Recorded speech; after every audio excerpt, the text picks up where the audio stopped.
ধোকা, বন্ধুরা ধোকা, স্ত্রী ধোকা, এগুলো সব ধোকা। সব ওই রাত্রে খানা খাবে, আপনারে দাফন করে আসে। আরো বেশি খাইব মানুষের ঘরের থেকে যাইতে আইনা ভাত খাওয়া। আও সারাদিন কাঁদছেন আপনি, শরীর দুর্বল হয়ে যাব খানা না খাইলে। ভাত খা, খানা বন্ধ। লাশের সামনে, লাশের সামনে মুসলমান আজকে জানাজা, লাশ সামনে, এখানে দাঁড়াইয়া জিগায় খানাটা কোন দিন কইয়া লাইলে ভালো আছিল। কি আহা আহা, মানুষ কার জন্য শিক্ষালেন? এই মানুষগুলো তারা আজকে জিগায় খানাটা কোন দিন। 4 দিন না খানাটা কি সোমবারে করলে ভালো হয় না মঙ্গলবারে করলে ভালো হয়? কত অনবুঝ করে লাইলে ভালো আছিল। লোকজন কি আর আবার পাইবেননি?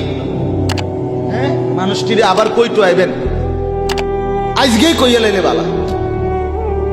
ফলে জানাজার লাশের সামনে দাঁড়াইয়া আগে কইয়ালায় সবাই খেয়াল রেখেন সোমবারে খানা।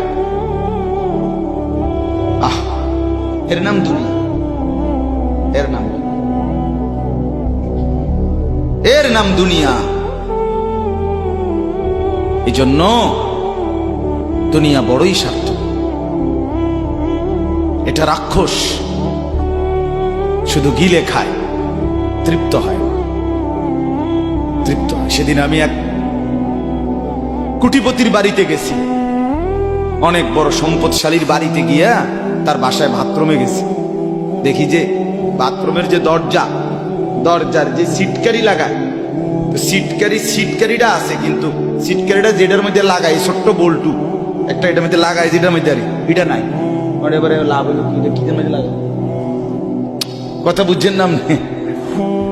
লকটার এই ছোট ইয়াটা যেটার মধ্যে লাগায়, আর এটা নাই। তা না, আমি বের হয়ে বললাম, হা ভাইয়া, এরই নাম দুনিয়া। দুনিয়া এমন একটা না একটা থেকেই যায়, সব চাহিদা, সব প্রয়োজন পূরণ হয়, পূরণ। আপনার লাশ যেদিন জানাজা হবে, সেদিনও আপনার ঘরের হাজারো প্রয়োজন বাকি থেকে যাবে, বাকি থেকে। পৃথিবী হাসবে ঠিকই, সিএনজিও চলবে, অটোও চলবে, সূর্যও ডুববে, চাঁদও উঠবে, রাতও শেষ হবে, দিনও আসবে, কেউ থামবে না আপনার জন্য। আপনি শুধু চলে যাবেন একা কবর, কেউ থামবে না। এরে বাপ, কেউ থামবে না। ছেলেরা আজকে বন্ধুর পাল্লায় পড়ে নষ্ট হয়ে যাচ্ছে। আহ, সমবয়সী বন্ধু তোমার উলঙ্গ ছবি দেখায়া, নর্তকী দেখায়া শেষ করে দিল, তুমি বুঝনা। সমান সমান বন্ধু একসাথে তোমার জুয়ার আড্ডায়, মদের আড্ডায়, নারীর আড্ডায়। আহ, আফসোসের ব্যাপার। ভাবতেই শিখে না একজন মানুষ সুস্থ স্বাভাবিক, একজন সতেজ সবল মানুষ, সে কেমনে এত বোকা, নিজেকে ধ্বংস করে। আমি যখন এখন এই মাত্র যে দিদা আসতেছিলাম গাড়ি দিয়া, একটা ছেলে প্রতিবন্ধী, ছোট একদম প্রতিভা, সে দাঁড়াইয়া রয়েছে মাঝখানে, মানে গাড়ির হরনও বোঝে না, কিছুই বোঝে না সে। পর আরেকটা ছেলে ধরে তারে এক পাশ করে দেওয়াতে তারপরে আমার গাড়িটা আসছে এই এখানে। এখন এই ছেলেটা তো অবুঝ হইতে পারে, এই ছেলেটা তো প্রতিবন্ধী, সে তার ভালো মন্দ বুঝে না। কিন্তু তুমি ছেলে সুস্থ সবল স্বাভাবিক যুবক, তুমি কেমনে নিজের ভালোটা বোঝো? তুমি কেমনে নিজের ভালোটা বুঝো না বলে? এত মানুষের জানাজা, কবরস্থান নাই এমন কোন এলাকা আছে বলেন? আপনাদের মহল্লায় কবরস্থান নাই? আপনারা কোনোদিন জানাজা পড়েন নাই? আপনারা লাশ দেখেন নাই? তাহলে জলজ্জান্ত মানুষ আজকে কবরে। জনাব হযরত মাওলানা আব্দুল বারী সাহেব, আমার তো পুরা মনে আছে কত সময়, আমার কতদিন বয়ান একসাথে দেখছি, ঘুরছি, কথা বলছি। কোথায় হারিয়ে গেলেন? কোথায় চলে গেলেন? এইভাবে পরিচিত চেনা মানুষগুলো প্রতিদিন হারিয়ে যায়, কবরে চলে যায়। এরপরও কি আমার কলিজার ভিতরে একবারও এই ওই ছেলে, বয় বেটা, আহাম্মক কোথাকার বেটা, জিন্দিগিটাই ছবি, জীবনটাই ছবি, একেবারে যেটা পাও। আজ মুসলমানের যুবকের কথা হইল বেঈমান ইহুদি আর কাফেররা আমাদেরকে এরকম ফাঁদে ফেলাইছে যে যা কিছু আছে 24 ঘন্টা মুসলমানের ছেলে মেয়ের হাতে মোবাইল তুলে দিছে, যেটা ফাও শুধু ছবি উড়াই আমগো কাছে পাঠায়। এটা কুত্তা হোক, বিলাই হোক, শুকর হোক, মানুষ হোক, গরু হোক, ছাগল হোক, হুজুর হোক, পাবলিক হোক, বেড়া হোক, বেড়ি হোক, জোয়ান হোক, বুড়া হোক, যেটা পাও না শুধু ছবি উড়া। জিন্দিগির কাজে একটা, আহ হায় হায় বাপ, তোমরা বুঝো না, বেঈমান তোমাদেরকে বেঁধে ফেলছে, আষ্টে পৃষ্ঠে বেঁধে ফেলছে, গিলে খাচ্ছে, গিলে। একটা সেকেন্ড সিদ্ধান্ত বেঈমানের যে মুসলমানের একটা নড়াচড়া তারা তাদের আড়াল হইতে দিবেন। কারণ এই মোবাইল, এই ইন্টারনেট, এই সব কিছু আমরা যাই ছবি উঠাই করি তাদের হাতে, তাদের কাছে এটার মূল নিয়ন্ত্রণ। তারা দেখে মুসলমানের যুবকদের হালাত কি, চরিত্রের অবস্থা কি, যুবতীদের হালাত কি। যুবতী তার রাত গভীরে অশ্লীল দৃশ্য পুরুষকে দেখায়, যুবক তার রাত গভীরে অশ্লীল কথা, জঘন্য কথা ভিন মেয়ের সাথে বলে। আহা, বেঈমান তখন হাসে, কাফের বেঈমানরা তখন হাসে যে হ্যাঁ দেখছো মুসলমানের অধপতন,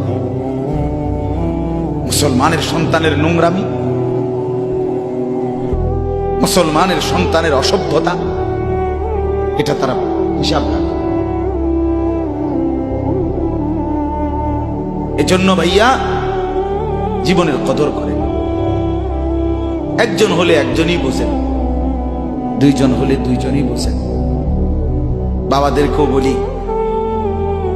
আমার ছেলেদেরকেও বলি, সবাইকে বলি, বাপ জিন্দিগির কদর করেন।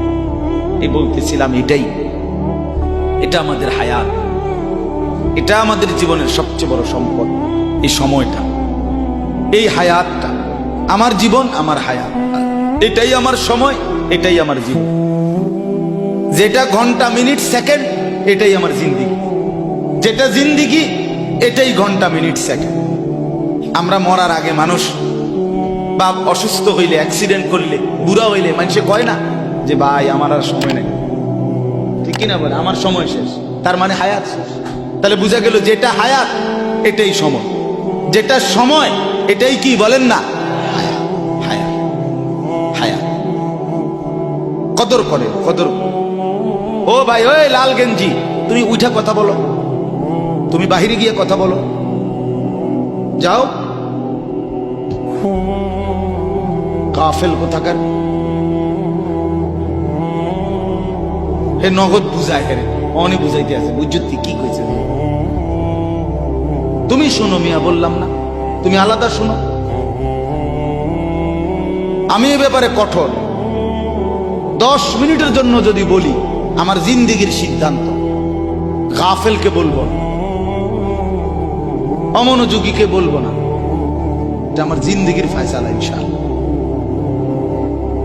সমবয়সী বরবাদ করে দিচ্ছে ছেলেদের কাছে, এক সময় না ভালো হতে দিচ্ছে না। আহ, কোন মা বাপ তার সন্তানকে অসৎ করে গড়ে তোলে নাই। মা তার পেটের থেকে অসৎ সন্তান জন্ম দেয় নাই, পবিত্র সন্তান জন্ম দিয়েছিল। মায়ের বুকের পবিত্র দুধ খাওয়াইছিল, দুধ হালাল পবিত্র। মা পবিত্র এক সন্তান জন্ম দিয়েছিল। পরবর্তী এই সমাজ, এই সমবয়সী বন্ধু এই অশ্লীলতার বেহায়াপনার আড্ডা শেষ করে দিয়েছে, শেষ করে দিয়েছে। চল কোথায়, ওইখানে দেখছি 2টা মেয়ে হাঁটতেছে, চল পিছে পিছে হাঁটি। চল কোথায়, ওইখানে চল একটু আড্ডা দিয়ে আসি। শেষ। 3টা বাজে বের হইছে, রাত 10টা বাজে ফিরছে। 7 ঘন্টা সমবয়সী 7-8 জন ছেলে একসাথে ঘুরলা, অথচ তোমার লগের এই 6 জন বন্ধু একবারও বলল না যে আসরের নামাজ পড়তি না, মাগরিব পড়বা না, এশার নামাজ পড়বা না।